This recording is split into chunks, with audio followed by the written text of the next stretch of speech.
Star Trek Into Darkness.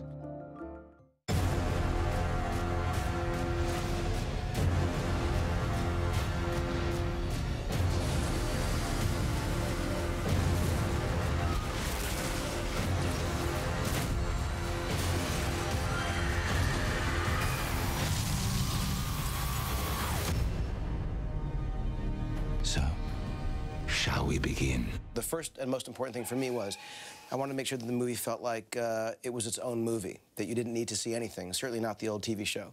A lot of sequels that I've seen kind of assume that you care and assume that you sort of just saw the first film. And that always seems to me like a mistake, because you need to treat it like a brand new thing. It needs to work on its own terms. The first movie, which was really fun to do, was very much an origin story of watching these characters come together for the first time. So there really weren't any deep roots. There was no real history. It was sort of the very firsts for all of them. And so this story was much more about these characters really being tested in a way, and sort of taking this family that we saw form in the first film that you meet in this movie and seeing them be put through a kind of gauntlet, and to see, will they come out the other end, and if so, in what form, and who will survive. They're closing fast, bearing 285. All right, there, we can lose them there. You are suggesting that we utilize the passage between the approaching structures. This ship will not fit. We'll fit. Captain, we will not fit. We'll fit! We'll fit!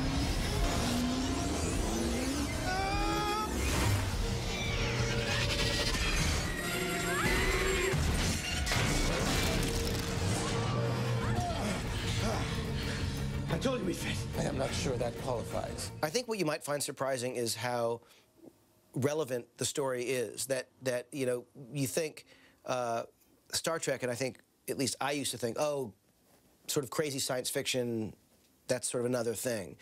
But the more we've worked on this, the more I've worked on it, the more I realize this is really an extension of us, of who we are. What Roddenberry was doing brilliantly at the time in '66 when he created the show was he was talking about the geopolitical state of things, and putting people together who were actually at odds in a very specific way. And so the idea of seeing people of different, you know, political backgrounds, races, men and women working together, there were quite a few barriers broken in that show. Now, this story of these characters being tested, issues of loyalty and family and sacrifice, and dealing with the enemy in whatever form is much about today as anything. Your commanders have committed a crime I cannot forgive. None of you are safe. Clear the road!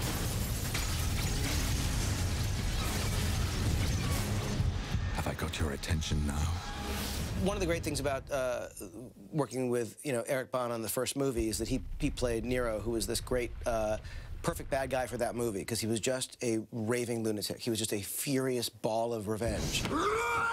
And it was really wonderful, and it was the perfect kind of villain for those new, you know, to each other characters. In this film, Star Trek Into Darkness, the character that they're up against is a far more layered and complex guy who has his own absolute agenda, and is someone who they've got to grapple with in an entirely different way, and is honestly far more horrifying because of his quiet and thoughtfulness and the potential for manipulation. And I think that there isn't a better actor, certainly for this role, but perhaps period, than Benedict Cumberbatch, who was remarkable to work with.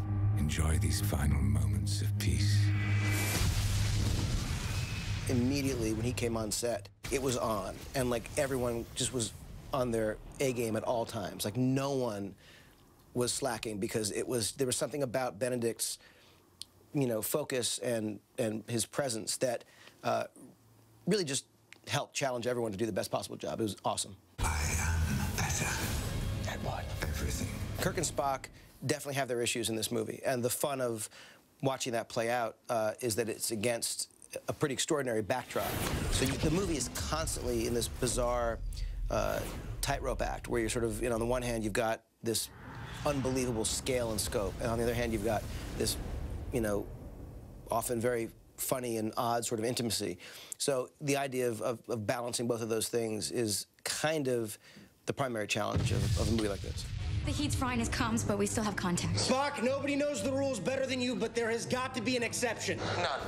Such action violates the Prime Directive. Shut up, Spock. We're trying to save you, damn it. Doctor, the needs of the many outweigh the needs of the few. Spock, we're talking about your life! The rule cannot be broken. Spock! Try to get him back online. 90 seconds to detonations. Spock were here and I were there. What would he do? He'd let you die. What is it to be really good friends with a Vulcan? It's something we've all thought about.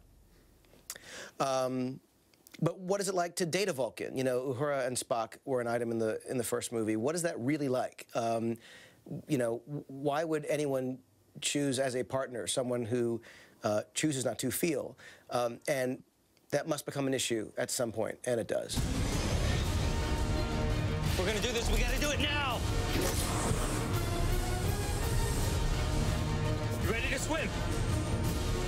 I'm ready. You have any idea how ridiculous it is to hide a starship on the bottom of the ocean? We've been doing here since last night. There are so many things you get to see that you never saw before. Areas of the Enterprise. I remember in the first film when the shuttles were leaving San Francisco, heading up to the Enterprise. I just remember looking at that city and thinking, God, I would love to do a scene, like a great, cool, fun chase scene in that city. Because it was at such a distance that you just had a sort of sense of it, but you didn't get to be in it. And so one of the fun things about Star Trek Into Darkness was we got to do that stuff. So there's a bunch of stuff that takes place in London and San Francisco that are, you know, real on the street level stuff, and you get to kind of see what it looks like, you know, 100 years from now. It was, of course, important that we do things that felt very different, that we do things that felt unexpected, and most importantly, that feel real. I mean, the thing that drives me crazy with any movie is that feeling that you're on a set, and especially when you're seeing a scene that is, without question, on a set. It's sort of your double duty to make sure that that thing looks legitimate. So, for example, a lot of scenes that take place in various outdoor locations are often filmed interior sound stages and then later made to look like they're outdoors, but we got to shoot our scenes properly outdoors, building some significant sets, if not portions of sets, so that what you were seeing was never actors on a green screen stage with nothing, which is not an uncommon thing. You know, two people standing in a forest, and you can just immediately know those are actual people actually standing in an actual place, or you can say those are two people standing somewhere and then made to look like, you just know it immediately. So despite working with brilliant visual effects supervisor Roger Guyette and ILM, we really wanted to make sure that their work was about expanding locations. I hate this! I know you do! Jim, the beach is that way! It's entertaining, it's scary, it's romantic, it's adventurous, but at the core of it, I think it feels oddly grounded. Punch it. Tell me this is gonna work. I believe in you. Come on, it's gonna be fun. You know when you're watching a movie and you hear a line and it feels like, oh, they thought that was gonna be a line in the trailer. Like you just know that on the set, someone was like, that's a trailer moment. Like it doesn't, because it doesn't feel real necessarily in life, but it just feels like, it's a great soundbite, it's a great thing. There's a visual equivalent of that, and you gotta be really careful, because sometimes I'll think, this is like one of those moments, and then you end up doing it, and the truth is it ends up feeling posed. It just doesn't feel authentic. I try for those sometimes, they never seem to work. I think that the key for any of this stuff, and you know, whether we've accomplished it or not is up to the audience, but I think that the key to any movie working, certainly a movie called Star Trek, which, you know, could, you know, be seen as campy, is finding authenticity. And it's, whether it's in a little nuance, a little moment, a character exchange, a look, a glance, or a huge plot point, there's something for me that is, if I don't really understand what's going on, if I can't really get into or under the skin of these characters, none of the spectacle is going to matter.